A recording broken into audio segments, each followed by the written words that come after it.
Hello, friends, and welcome back to Book Banter. As a reader, I'm quite certain you have at some point or another used almost anything to mark your place in a book. A grocery receipt, a clean folded up tissue, even a post-it note will do in a pinch. But if you're anything like me, as a book lover, I'm also a coveter of all things bookish and stationery. Today, I am super excited to be chatting with Beth and Kate from Beautiful Words, makers of insightful reading bookmarks. So please, let's welcome Beth and Kate to Book Banter. Hello. Hi, Tanya. Thanks so much for joining us today. Thanks for having us. And I just want to confess that even though we are a bookmark company, we sometimes still use a receipt or a Kleenex as our bookmark in our books. I'm so glad I'm not the only one. Yeah. I don't know why the grocery receipt is always handy. Yeah. It's always there. I'm like, really, I should just recycle these. I often use Kleenex too, which is helpful because if the book is, let's say, Kristen Hanna or something like that, I'm often using them. You're going to be tearing up anyway. It's forward thinking if you think about it. Yes. It's being prepared. It's like going into the woods. So how did Beautiful Words begin? We all work together. The three of us work together, and we are teachers, and we're literacy teachers as well. And we have always loved all things books. And it's kind of one of those paths that you look back and you see each little stone that went into place to have us form this bookmark company. And it started when we decided that we needed to form a book club. So we started talking about books. And then Deanna, who's not here this morning, surprised us at one book club by she had created a bookmark that had questions on it. And they were just, I don't want to say rudimentary, but they were along the ideas. And we loved the idea so much that we never do anything halfway. So we then all kept talking about the questions and revising them and revising them and revising them. And from there, we decided that we loved using them so much with our book talks because we saw how the questions on our bookmark really changed our discussions, that we thought there's a lot of readers out there that we'd love to share our ideas with them. So it's kind of interesting. So you're a book club that kind of took an idea and ran with it. Mm-hmm. And it's the questions. I have a question about how you came up with the questions a little bit later, because I'm actually very intrigued by how you drilled those down so well. But how did you come up with the company name? Beautiful Words is a great company name. To me, it's just like warm and fuzzy. Well, you know what? It's funny that you say that, because that's something that we're always, we wanted it to have meaning on different levels, right? So the first was that we often found ourselves like just marveling at the beautiful words found in the books that we were reading, right? Those like amazing lines that writers write that just like steal your heart and you feel so connected, right? And you're flipping through the book, and we were sharing all of these quotes that we just thought were so, powerful or beautifully written. And so that was like the one level of Beautiful Words. But then the other level was like the beautiful words in our conversations and amongst friends, and how we wanted to make sure that we were, always making room and time for having these conversations and connecting about books with people that we want to talk about. So yeah, that's kind of nice. That gives me a little bit of chills, because that is deeply from the heart. That is, to value the moments as they go by quickly, and just to cherish those. And if we've learned anything over the last year and a half, it's to really appreciate the simple things in life. And that's exactly it. Like this past year and a half, I think a lot of people have recognized that we need to slow down, and we need to make time for people in our lives and find creative ways. And so, when our business started, it was, one of these things where we were like, we want people to be able to connect with each other in new ways and to have meaningful conversations. And so it's been a real, kind of blessing or journey Yes. with our business. So Yes, as Kate I said, bet. even though we're separated, because of all the restrictions that we have, I like how you said talking with people really has brought us closer together, even though we sometimes can't physically be in the same place. Absolutely. Absolutely. It's, technology has really been a saving grace. And recently I've heard, people sometimes have compared the pandemic to like World War II. But the biggest differences were, well, rationing. And they were still able to hold one another and gather and Yes. experience, even though a lot of places were terrified, and a lot of stress and worry. So it's interesting. Is technology's kind of filled that gap a little bit. So I imagine, I imagine you're still a book club then. we are. Okay. For a while, we had to meet virtually, which we thought, like you said, thank goodness for the technology, because then we could continue to have our book talks through electronics. But as soon as we could meet again in person, we were just like, oh, this is so much better. Like because the conversation's always a little bit stilted online because, like you never know who's going to speak. So yeah, you don't want to talk over them, and the nuances are lost. Yes. Yeah, yes. That's exactly it. Yeah. Oh, We still are a book club, and we meet every month, every 6 weeks, depending on, what's happening in our lives, how busy life is. And do you all read the same book at the same time? We do. You do. I know some book clubs will, and I love the different ideas that people have. Some book clubs will say, let's read any book by a particular author or in a genre. Yeah. But because we really like digging deep into books, we all read the same book so that we can share that conversation about that book. I like that because you all bring something different from your own experiences in life to every book you read. And the structure of how we choose, like, so each we rotate through and each person gets to pick. And that to me, I find is always really interesting because sometimes books are selected that I probably wouldn't have picked up on my own. But when you come, like when you know that everybody else is going to read it and you come with ideas and it's really cool to give books a chance that you might not have read. And some of them, to be quite honest with you, have become some of my favorites or ones that hadn't been on my radar even, right? That other people are saying, hey, why don't we read this one? And I always feel that after I leave like our book club discussions, I come out with a totally not new perspective, but like a richer understanding of the book or things that, as you said, like that we probably wouldn't have thought of on our own and that other people are kind of bringing to the group. So it's a really great experience. I bet it makes sense. There's something really magical about connecting over books.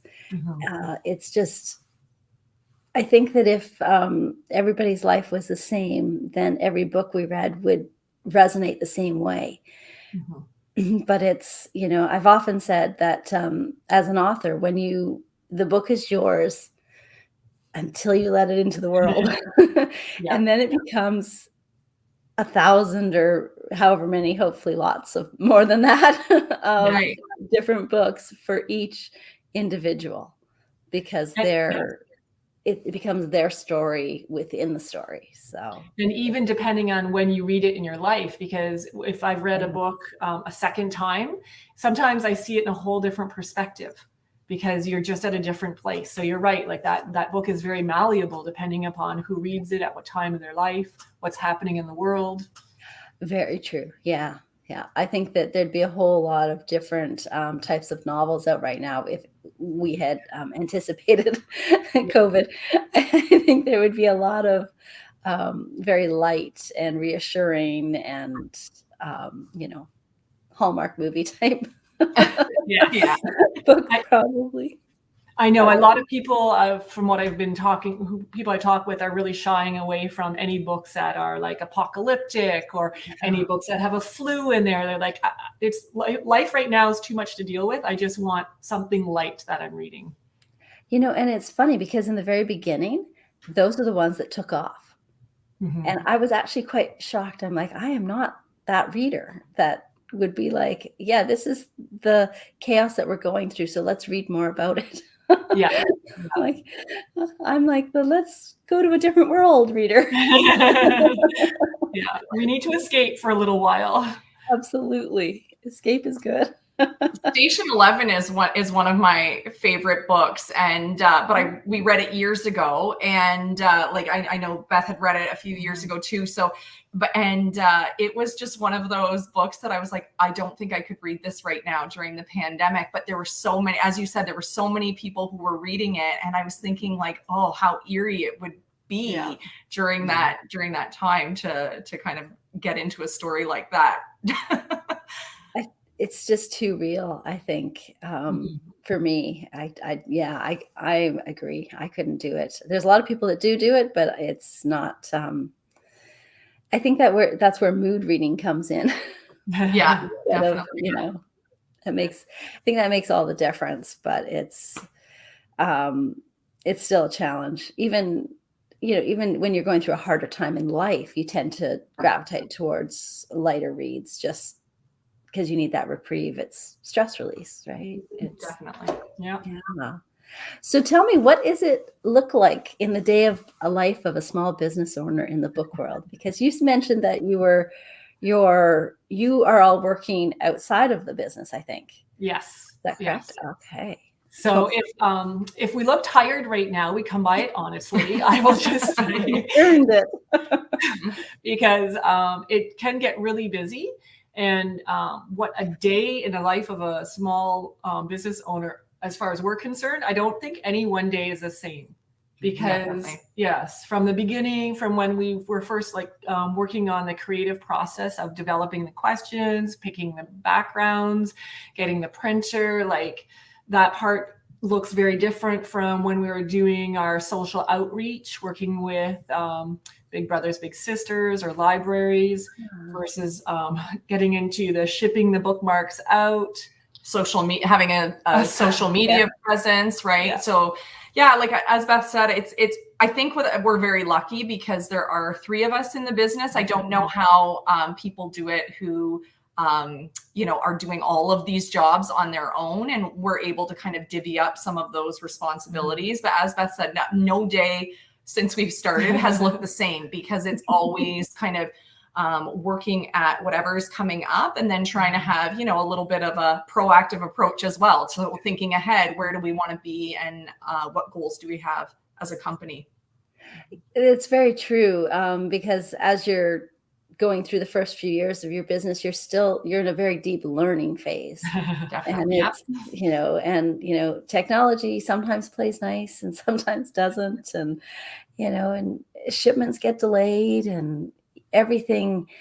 It's funny that you have your vision and your business, and yet it's so dependent on multiple other parties to do their job and everything. Yeah, your timelines don't always align with their timelines and things like that. So yeah, everything takes more time than you think it does. And when you said about the deep learning phase, we call that the learning pit, because sometimes it feels like you need to just claw your way out of it, and you're struggling and you're trying to figure out these things. And we've been really lucky that we've had, kind of mentors in different capacities that have been able to help us and give us support for different ideas.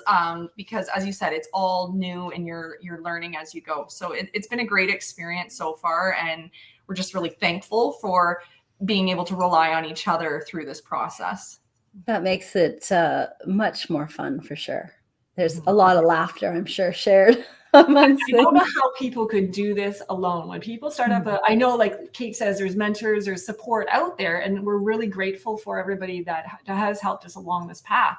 I don't know how people could do this on their own. Like, even when you're just coming up with questions like, how should we do this first, or should we do this first? How should we phrase this? All those decisions, it's nice to have somebody else or 2 other people to bounce ideas from and make those decisions. So I have to say one more thing. The other term that we use is that we're critical friends. Oh yeah. which means that we're not afraid to voice opinions about things, even if that's, maybe not always received the way we want it initially. But I feel like we always take the ideas, and because of each other's ideas, we're better for it, and our business is better because of it. And so, yeah, this is that's the other term, the learning pit and the critical friends. Critical friends. Well, I don't know about you, but I'd rather have critical friends who have a good intent than, because that means they care. They're just as invested. Yeah, and it's always to make things better, right? So we're always questioning and making sure that what we're doing is working. And as Beth said, we don't do anything halfway. So even if something was good, we're like, okay, how do we make it better? And we're usually not satisfied until we've done it. We kind of expect that if we give something to the other person or people can you look this over for me? We never expect that it's going to come back saying, oh, that's awesome as it is. All that comes back is, here, do this, consider this, and that's it. Like we don't have to say, oh, it's really good. You've really had a good start here. We just dig right into what's going to make it better. Yeah. I think that you just saved yourself a lot of time, actually. Yeah. Because really, if somebody, you don't really ask for, well, maybe people do, but you shouldn't really be asking for feedback for the sake of a pat on the back. It should be for improvement and growth. And so, no, I think you're on the right track there for sure. And your bookmarks, I've got 2 of them here, are, okay, the camera's backwards to where I am. So always. So these are stunning. They're absolutely beautiful, and they're thick, and they're substantial in your hands, which I like, because I don't know about you, but when I'm reading, I'm like, or I'm or even underlining. If the font's quite small, I use the bookmark as a line. You kind of scroll down, using your hand, to put it underneath and move it along. Yes, sometimes I'm back in elementary school, but it works. Yeah. But they're so beautiful, but they also inspire a lot of discussion and thought. So how do you decide on those thought-provoking questions for each bookmark? Because they're all, well, I'll get to that in a second, but the first stage of our creative process is probably, I don't want to say it's the most fun, but we really delve into whatever genre that we're designing the bookmark for. So that's kind of fun in the sense that we just read, we really focus on reading a lot of those books so that we can start seeing the connections from one book to another, because we want to make sure that when we're creating a bookmark for either the YA or for literary fiction, that those questions speak to that genre specifically. So that's the really, the first stage is just diving right into the reading. And then is it brainstorming? We write questions as we do all this independently. We write the questions, we get a shared document folder, we start putting our questions on, and there's a lot more questions make it onto the first draft than ever make it onto our bookmark.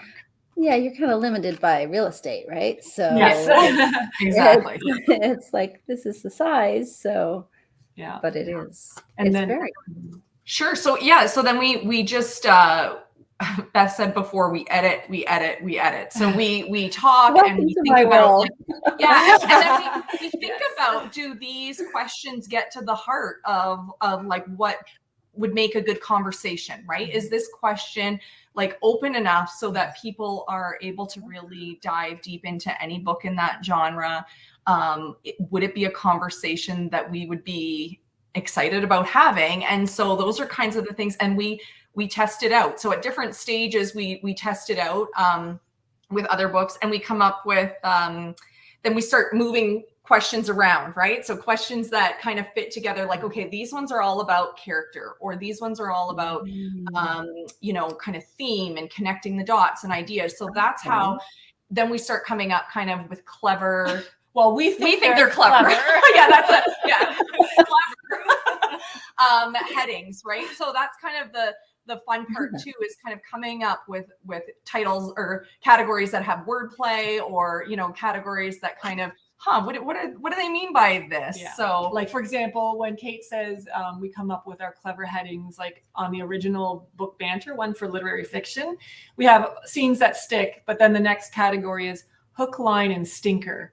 So we want to talk about, so we get quite proud of ourselves when we come up with these categories. Yeah. And so a lot of times, sometimes we have a category idea ahead of time, and then we see what questions can fit into those as well. So if we're thinking like big idea, like for example, in YA, we have like, you know, growing pains as one of the categories, right? Because typically our YA characters are growing and maturing and going through things. So we try to come up with categories, as we said, that fit with that genre, and then really edit those questions down to making those good conversations and making sure that they're relatable for all the books in that genre.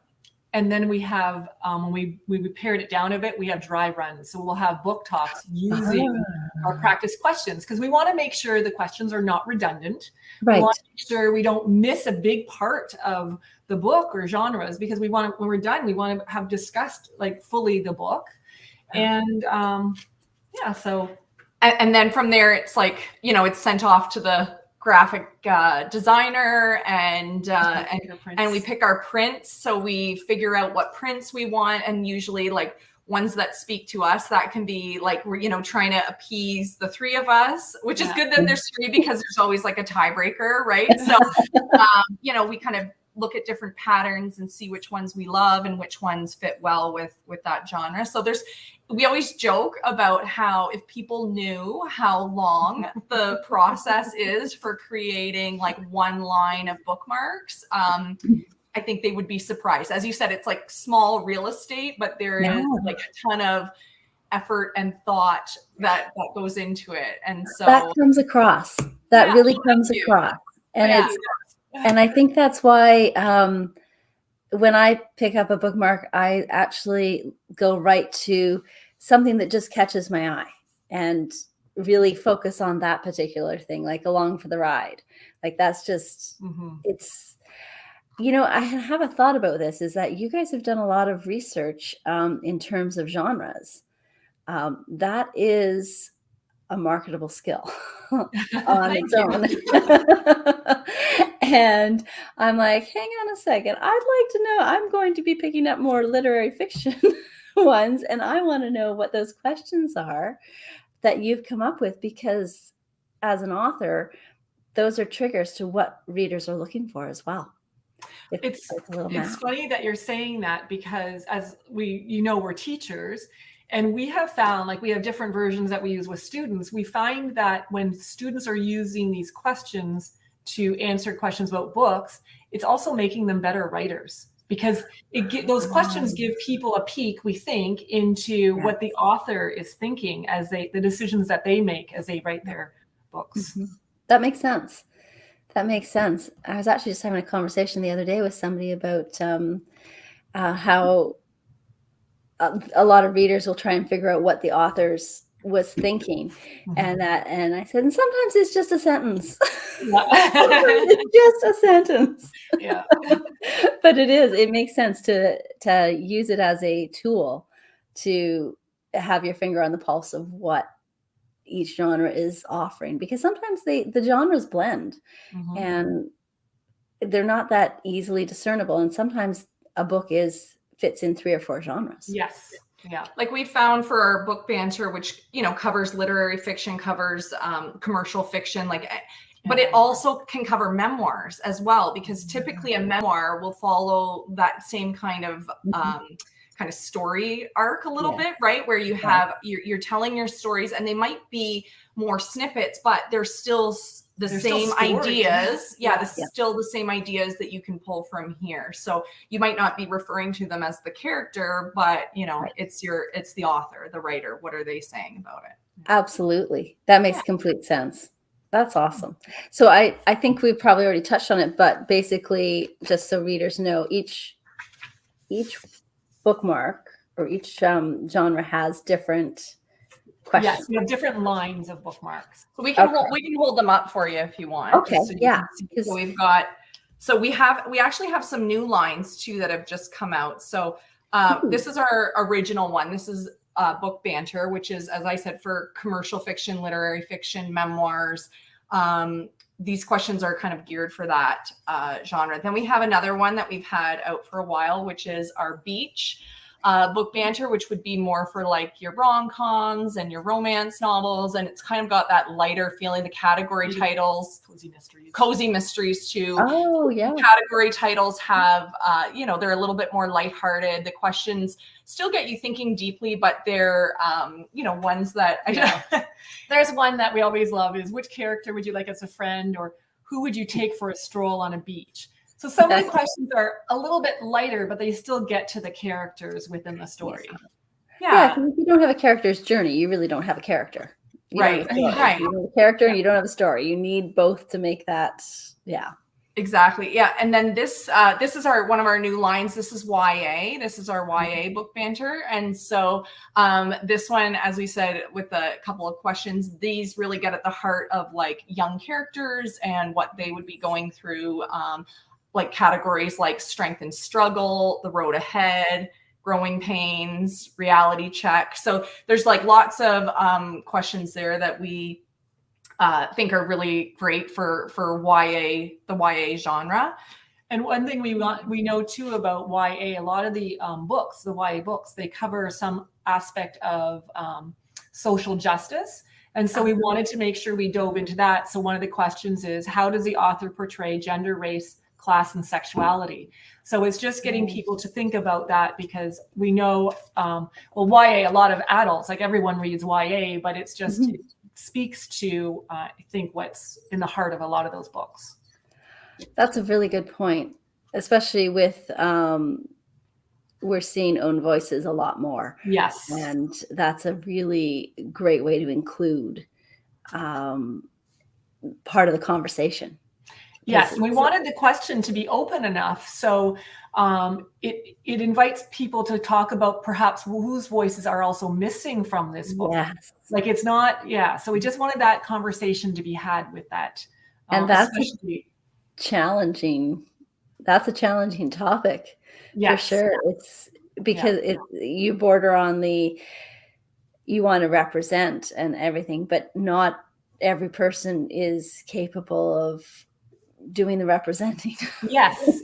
Authentically, right? You want authentic representation. And it's funny that's a great question too that Beth brought up, because we're noticing that teachers have been ordering these for their classes and just recognizing like how it's getting the kids thinking more deeply about the books that they're choosing and the books that they're reading on their own, and having conversations that are, as you said, are sometimes difficult conversations to navigate, but it's getting you thinking as you're reading. And so we've been really happy with the feedback from teachers as well, using both the YA Book Banter and then the Kids Book Banter, which would be for a little bit younger age. We say roughly anywhere from like 12, 13. But I mean, obviously, if you have a strong reader, you could use the YA ones depending on the content that they're reading and that sort of thing. And this one, like I use it even with my son, who's at the time when we started was 4, but I would just pick different questions from there. I'd say,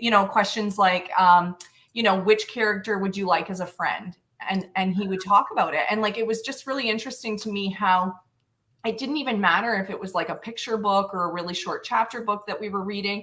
He was able to kind of come up with reasons why he would want this character as a friend. And like, as teachers and as parents, that's what we want. We want readers to be thoughtful about why they're saying what they're saying and to be reflective. And so that's something that we've noticed too, that and I always share her daughter's story with this book, is what her older son, when Kate said, we're going to be trying these bookmarks out, because this was before they were published. And her older son said, what is this, schoolwork you're giving us? And her daughter said, no, Max, it's fun. It has questions like, what wacky and wonderful words do you like? And I just love that spoke to her like that, because they're not schooly questions. Right. They engage. well, adults, but also kids. Yeah, because there's no right or wrong answer, No. right? So kids, it's open and they're able to talk about it. It's not pen to paper, right? It's like we're recognizing that kids need to be talking and thinking before, and often, well, we're putting our teacher hat on a little bit, but here, often, you know, kids, they tend to be asked to like read something and write about it, read and write about it, rather than giving and there's them right and wrong answers, Right. and they know, oh, I might get this wrong. And so I think one of the other pieces of this, particularly when we were creating the kids one, is that we really wanted kids to like get an opportunity to read something, talk about it in a way that is meaningful to them, and that they didn't feel that pressure that Beth said about like, is this right? Am I getting this right or wrong? Like, it doesn't matter which character in the book you would like as a friend or what wacky and wonderful words you pull out, but we're getting them thinking more deeply, and hopefully, like we always say, like, we would just feel so happy if we're helping kids to be lovers of reading. And I was going to say, I think when you ask a reader, where did you learn your love for reading? Like almost everyone unanimously says, I got it from my mom or mostly moms, but my dad reading all the time. Yeah. And so if our bookmarks can speak to those kids and get them loving reading, like, oh yeah, I know, what more can we ask for? Exactly. Well, readers tend to be very, thoughtful individuals. They think things through a lot. We're in a world where difficult conversation is going to be the norm. Yes. We need to have difficult conversations, and allowing kids a voice through fiction is a very powerful way to both make them observers and open their minds to other people's opinions, but also for them to speak freely. I love that. Yeah. And as you said there, Tanya, like when we were creating the kids one, definitely what we had in mind was this idea of building empathy, right? And so, you know, like we want kids, exactly like what you said, to be open-minded and to be thoughtful and to be thinking about issues that they're reading about in their books, but to also have empathy for people. And I think if we had more readers and people who had more empathy, we would be having different conversations in the world, like what you said, right? And I don't know if you just saw, Deanna, I think, is on, and she just commented. We love that fact that her kids wanted to start their own book club, seeing us talk about it. So she said, okay. And so they started one in their neighborhood, and now they're meeting every month. And at first she said the kids were kind of stilted in the like a little awkward, but now they just like, and it's honestly, it's just so lovely to see them taking turns, like reading the questions and asking the group, and everybody voicing their ideas about the book. It's just heartwarming. What a welcoming environment for them as well. To be, like ages, probably 7 to 10, I think, is the age range there. And their boys. And a lot of boys. And so yeah, like okay. We shouldn't be surprised by that, but that makes it even better, I feel. It really does. Another person that bought the kids' bookmarks for her daughter, because her daughter also wanted to start a book club. So they've also started that up too. But yeah, so it's really amazing to see kids starting up their book clubs and talking about books in meaningful ways. That's it. And that speaks to kids authors. Yes. That, make sure that you are meeting the reader where they're at. And, and that's in the world where we're at now. Yeah. So I think that's fantastic. I know I shouldn't be surprised about it being a boys' book club. I know. Because my son is an avid reader and always has been. And, when nap time was edging its way out, I instituted quiet time. You still have that to your son. I was going to say, I know exactly why you did that. I like my own thinking time. So he would spend time reading books and looking at pictures but when a child reads a book, you end up elaborating on the conversation, and it can go so many directions. And if you're open to letting them lead that conversation, it's magic, right? It's magic hearing what they come up with. It's so different than if we, are looking for comprehension, and we're always asking, why did this character, and I feel like when we kind of let those conversations happen, it's really powerful. I agree. Sorry, we do have two more that we just wanted to touch base to. Yeah, they're nonfiction. These are both this is nonfiction. It's another new line that came out. Sorry, I think it's there we go. Okay. Nonfiction bookmark that just came out, and so this one is obviously for any type of nonfiction, and we really this one was harder to do because because there's such a range of nonfiction out there, and the topics that can be covered and things that can be addressed. So we just had lots of ideas about your expectations. Like the one category is called Great Expectations. Like, what were your expectations for the book? So how when we pick up nonfiction, what are we thinking going into it, and what do we want to see happen? We have shedding light, fact checker. So where are their stats and Mm-hmm. their pieces of information that they're providing, where are those coming from? And then we have diving deep. So what further reading might you do on the topic? And so we have lots of different categories there for nonfiction. And then our sort of last one. Yeah. Okay. Oh, right. I didn't bring that one with me. Shoot. Okay. Go ahead. Oh, so this one is the professional one. So this is more for self-improvement, whether it be a person just wanting to improve themselves, like a lot of people want to become more organized or whatever. So this might be about that, but it also might be for professional. You're reading a book at work, or you want to get better at work.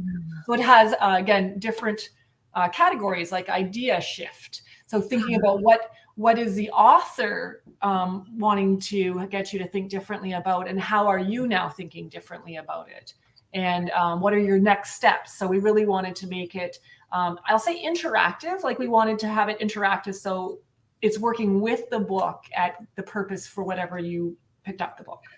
That makes sense. Great for professional teams to come together and to talk about, right? So any teams that are doing professional reading for their area, there are this would be a great way for them to have conversations about it without it, as we said, kind of pulling out specific kind of right or wrong answers. Absolutely. It would almost, it feels like to me that in a group setting with sort of the guidance of the Book Banter comments and questions to consider, it almost creates a safe zone of discussion. Yeah. I think that's very valuable for, I think you'd be more inclined to speak what you want to say in a professional setting, knowing that these are the parameters of what you're working within to answer. So, and I think because the questions are on the bookmark, if you have it before you're reading, when you're reading the book itself, that's when you start flagging ideas. Oh, this is kind of what I'd like to talk about when I come guest. Because so many times people show up and it's oh, the book was good, and you're oh yeah, it spoke to me. But when you start flagging things, you realize that these questions kind of can help you think more deeply while you're reading, and then when you come to the conversation. But there are lots of people who have purchased and are using the bookmarks who aren't in book clubs, but just like the bookmarks to be reading, right? And be reading thoughtfully. Absolutely. So kind of, we wanted it to be able to work for all kinds of readers, ones who are social and in book clubs, and then the ones who are just reading on their own and want to be thinking more deeply about the book. Yeah, we say that the bookmarks helps readers to read, reflect, and connect. And so we often think the connection is with other people, but it's also connecting with the ideas in the story, and the reflection, of course, could just be with yourself, and so that you get a deeper understanding. Yeah, absolutely. That is one of my favorite things, actually, about the bookmarks is the read and reflect. It's poignant, and it makes you interact with the book. So it's not, it's not happening to you. You're engaging with it. So it's an active reading, right? That you're doing. Yeah, which whenever you're actually put yourself into a situation to interact with it, you automatically grow and learn and experience and enjoy much more. than you Yes, would. To every time you read, it changes you a little bit, I feel, It right? does. Like we all, yes, if we're reading, if we're actively reading, as Kate said, I feel like you just change a little bit. You grow a little bit as a person every time. Yeah. The result is a book hangover, but yes, absolutely. Yes. I think we've all felt that. Like, oh, I can't read another book for at least a week until this Yeah.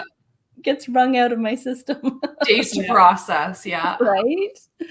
So where can people get your bookmarks? Are they available on your website, or will we see them in other locations? So as of right now, yeah, they are on our website, and we, love for people to check them out there. We also sell them locally in some independent bookstores and like a few shops locally in Windsor, Essex County. And then we have a few outside of the area as well. So we're hoping to have them in some more independent bookstores coming up as well. So but the easiest place is right on our website. Yeah. We Are Beautiful Words. You can also go to our Instagram account, and that has the link to our website. It's the easiest place, I think, to purchase from our bookmarks. There we go. Yeah, I agree. And you can see them and you can zoom them in bigger, and it's a beautiful website as well. So thank you. And I'm just thinking right now, talking about the bookmarks, like the website's super easy to navigate and purchase personal bookmarks. But sometimes people want to buy, like Kate said earlier, like sometimes organizations are wanting a bulk set for either their book talks within their professional book talks, or schools or libraries. If you can navigate that for a bulk right on our website, or you can just email us and we negotiate that with larger purchases. Now, you're a Canadian company. We are. So many of our readers are actually outside of Canada, and they may wonder, do you ship globally? Yes, we do. Yep. Yeah, we started with Canada and the United States because that was, again, going back to becoming a small business. Every single step was a learning experience. But no, we ship worldwide. Okay, great. And do you have standardized shipping costs? So we do. We have fees on the website. They're pretty. They're very low. Yeah. And you can actually, if you put in the number of bookmarks that you want, you can actually see the shipping. So you won't be surprised after you've purchased and then you calculate the shipping. You'll see the shipping right there as you enter in where you live. So there's no surprises there for people. I absolutely love that, because I actually just went through a checkout just the other day, and I was like, really, could you just tell me how much it's going to cost before you have my credit card number? Yeah. So you can put it right in. Yeah, you can put it right in the number that you're ordering, and it will give you the shipping amount. And all of it is in Canadian dollars too. So I know that's favorable for people. It's favorable for people outside of Canada. And realistically, we can fit quite a number of bookmarks into an envelope. So that's what's able to keep our shipping to be quite a nominal fee. That makes sense. Absolutely. It is. It's very economical, I think, for the shipping. The bookmarks are actually a really great holiday gift. In fact, every stocking in our house got one last Christmas, including my own. It is totally okay to stuff your own stocking. It's okay. I agree with that as well. You're going to get what you would like in there. But with Christmas in mind, if readers wish to order bookmarks in time for the holidays, do you have a deadline shipping date that they should keep in mind? I would say that there's no specific deadline. But again, because mostly we're shipping in envelopes, we don't have that same restrictions as if you're sending a box, make sure you get it a month in advance. That's right. But that being said, the last year and a half, as soon as COVID hit, I think everybody has realized that shipping has been affected. Even with envelopes, things have taken a lot longer than they have prior to COVID. But I mean, it's hard to say around Christmas, because I know that our bookmarks get to places usually within a week. But I know around Christmas, everything does get bogged down. Packages more so than envelopes. So that makes sense. So, I mean, obviously the sooner the better if you know that you're purchasing for the holidays, that would be great. But as Beth said, there's no real hard deadline for people to get it in by. Okay. Okay, sounds good. And for authors, I've got several authors who follow the channel, and I should ask, do you? And as I was writing this question, I was like, I think we need to talk. Do you offer a custom service where authors can have a bookmark designed specifically for their novel, complete with your insights and questions pertinent to the book itself? We've we would be happy, I would say, to talk with any authors if they want to like personalize the print behind it to match their novel. Like if there wasn't like the cover, there's some really beautiful covers that people want to match like the artwork of it around. And because we already do have a variety of backgrounds, sometimes like it's really, I think it's really nice. Like you can match our bookmarks as they are to like physically to the bookmark, but if they were to the book. So if you wanted to match the print, I think that would be awesome. I think it would be like, we haven't really thought about this, but I don't know if I'd want to gear our questions for a particular book, because what we really find is the significance of the bookmark questions are that they allow us to see connections from one book to another, and we really go deeper within the book when we have that consistent questioning. So if it was geared, like if we change the questions for the book, I think we would lose some of that significance. Yeah, you're probably right. Yeah, you probably would. Because I mean, there's a lot of books that include the book club questions at the back of the book. I don't actually read them myself. Well, so it's funny that you say that, because we did originally when we first started our book club, and we were looking at them and we were kind of like, oh, like they felt so specific, and kind of the conversation was like, yeah, okay, this is what they did, and here's why we think they did. Like it was very stilted, we felt, and superficial. And so why we moved away to having kind of these questions that were generic but universal, right? We made it so that the questions could then be used, and it sort of would, when you use it over time, it changes the way you read. You start looking for these patterns and these ideas and these things. So that's kind of why we would love to have a conversation with authors if they're looking to, as Beth said, change the pattern, change that background, to customize it. But we would most likely want to keep our questions. That makes sense. That makes sense, because you put a lot of time and effort into the questions. So I think there's definitely, it's a really great resource in a really small bookmark. I think that's the real estate is tight, as you said. It really is. It's but you've made the most of it. They're beautiful, and but they're substantial for a book too. That's what I like. It's I like a good bookmark. I won't lie.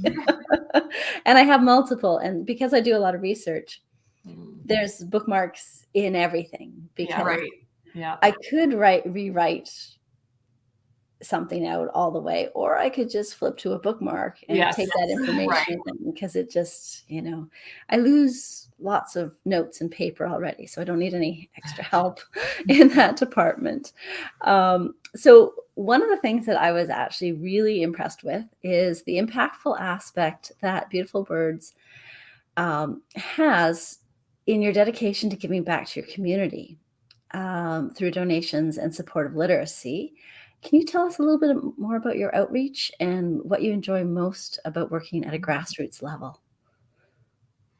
Well, we're really, when we started our company, one of the major aspects that we wanted was that we were a social enterprise, right? So we're a for-profit social enterprise, so that we made sure that there was always going to be an element and ties to us giving back to the community, because we are passionate about reading, and we're passionate about helping others read and have those same opportunities, right? As we said before, we're talking about how magical books are and connecting with others. So we wanted to make sure that the work that we're doing is having an impact in our community as well. So one of the things that we're really proud of that we started over COVID was working with Big Brothers and Big Sisters in Windsor, Essex. And so we helped them to create the BBBS Read and Connect book club, which is where we had Bigs and little. So when they were like looking for new ways to connect with each other because they had to be virtual over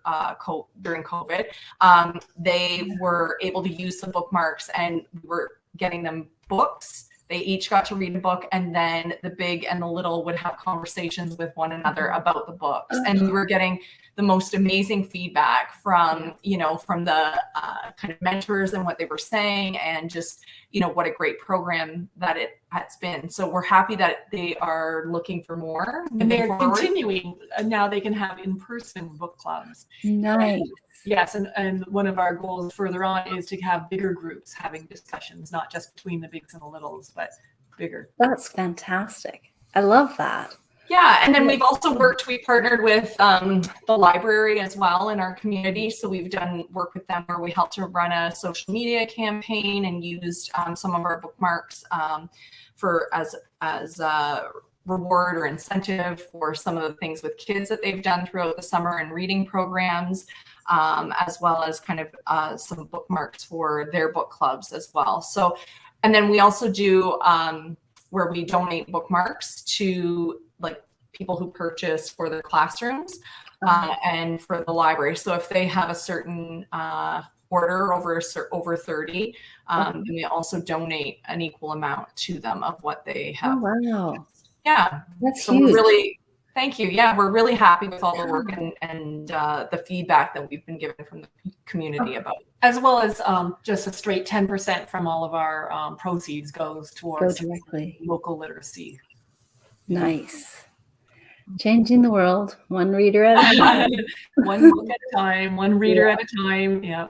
And so that amount that comes, as Beth said, we donated to the Windsor Essex Community Foundation, and they've started up a fund for us. So that's been really great. Nice. That's fantastic. That's got to be fulfilling. That's got to just warm your heart every time you hear a good story. I think that's just the gift that keeps on giving. That's awesome. Yeah. Okay, guys, it's time for the hot seat. I like to do this and make everybody squirm just a little bit. So I think I'm going to have another drink of tea. Do you have a favorite genre to read and review in? I gravitate. It's funny because there's three of us that are in Beautiful Words, and I would say we all like literary fiction and contemporary fiction. But then from there, we branch out a little bit. Of all of us, I'm the one that reads most of the mysteries and thrillers, in addition to like the YA. And but I would have to say probably literary fiction and rom-coms for me would probably be my favorite. Yeah, I'm definitely like fiction, just general fiction and literary fiction for sure. And then, when you said earlier about just like what's happening in your life or being a mood reader, right? Yeah. That's when I see myself, okay, I've read a number of books. It's heavy. I need a break. I want something. So then I love a good rom-com. Like I don't read them as much, but when I do, I'm like, oh, this is just, you fly through it and it's great. And then because I'm a high school English teacher as well, I was always reading YA. And so YA is the other genre that I read a lot of, just because I like being able to talk with students about books and have recommendations. And, the more I'm reading, the more I can kind of recommend to kids. So, and of the three of them, Deanna, who's not here, she's the one that reads the most nonfiction. Like she reads the heaviest of books of all of us. Yeah. And reads a lot of nonfiction. Yeah, but I love having that diversity even among us, because as Kate said, sometimes it pushes us to read outside of our comfort zone, and I like that. Yeah, nonfiction is very different than, rom-com or. That's fantastic. That's really great. That's a nice diversity. So I know that asking you which book or author is your favorite is sort of akin to asking you which of your children you love the most. But if you had to choose even just a few, what books or authors would you want other readers to be aware of? You're right. It is akin to choosing your favorite among children, but it also maybe this is also true about favorite children, and that is it changes over time. So like, I think like authors or books or styles that I liked 10 years ago is a bit different from what I like right now. But I will say, if I was going to pick a book, it's funny that people that know me will say, if I was going to pick a book, it's almost always originally going to be a Canadian female author. And I love the strong female characters that they write. So Margaret Atwood is probably one of my long-term favorite authors. Yeah. But Sue Monk Kidd, even though she's not Canadian, I love her. I love the depth of her writing. Yeah. And the Book of Longings was a book that I know, it's just so good. It's that I would, like you said, I want everyone to read. I just want everyone to read the Book of Longings. The focus on strong female characters and getting us to question in that book, like history, like historically, how have females been portrayed, and what you said earlier, like whose voices are missing. So I'll just leave it at that. Except also, Kate mentioned this book earlier, and that was Station 11. I love that book. I love that book. And I would read it now, even though it does hit a little bit close to home. Okay. For me, I'm thinking I've read some really great books, just title wise. YA, like Felix Ever After is a wonderful book that I'm really hoping more teachers have in their classroom libraries in high school for sure. More parents have their kids read. Or more parents have their kids read, right? Like either way, I want to see it out there and having more kids read it because I felt like it was just such a great book. I love Taylor Jenkins Reid, like Malibu Rising and Daisy Jones and the Six and Evelyn Hugo. Yes, Evelyn Hugo, right? Like so like that to me is great. But then there was an author who just came out. She wrote the songs. Her name is Emma Brody, and she wrote the songs in Ursa Major. And that was a fantastic. So I was thinking about, okay, who might be some authors that people might not know about? And she's one that I really loved her book. And recently for like a rom-com that I just read was The Love Hypothesis by Ali Hazelwood, which was great. And I recommend it for anyone who loves rom-coms. She just gave it to me. I physically gave it to her. Like, you have to read it. Beth is a science teacher and she loves a good rom-com. I'm like, you need to read this. And two other ones that I've just absolutely loved. This Is How It Always Is by Lori Frankel. And she also had her newest book that we read for book club as well, which is 1, 2, 3, which is great. But if you are going to pick one first, This Is How It Always is fantastic. So there's lots of, I feel like even just giving you my names, I'm like, okay, one's a YA, one's a rom-com, like one, so you're just kind of looking at, we read a lot of different books. We and do. So, I feel like it depends on the mood that you're in and which one you want to pick up. And Madeline Miller is amazing. Like, I love Greek mythology too. That's another one. I feel like I can't. Oh. If we have this conversation tomorrow, we'd probably have overlap, but then we'd have another couple. Like it just. I hear you. I ask the question a lot, but I don't hardly ever answer it. I was thinking of asking you that question. Now, why don't you answer? What would be something you would recommend right now? I think my go-to is always Big Magic, which is nonfiction, believe it or not. Oh, wow. Deanna just made note of that. I said that. It's a really, it's just it's Elizabeth Gilbert. So she talks about just everybody has creativity in them. Oh, nice. And that's my go-to. And also, I'm a huge Lisa Geneva fan. So I like Still Alice? It's still Alice, yeah, but I actually like her book called Left Neglected. Okay. Yes. I haven't read that one yet, but I have it on my TBR list. It's very good. It's so good that when you love a book and you give it away as a Christmas gift. Yes. Well, my poor mom received this same book 3 years in a row. You forgot that you gave it to her the previous years. And she finally, for the third year, she's like, and it was a facial expression that triggered. I went, did I already give this to you? She's like, oh, I'm like, oh, jeez. Well, I'm glad you said that because I'm going to, when I go home, pull that and put that higher up on my list to read. It's very timely. Okay. Even though it was written several years ago, it's still Yes. very timely. Yeah. So yeah, I think you'll enjoy it. Okay. She's got a great writing style. So, so your website, I've got scrolling along the bottom there. It's a beautiful journey all on its own, and it's very inspiring. So I definitely encourage readers to head over there and have a peek and find a little inspiration.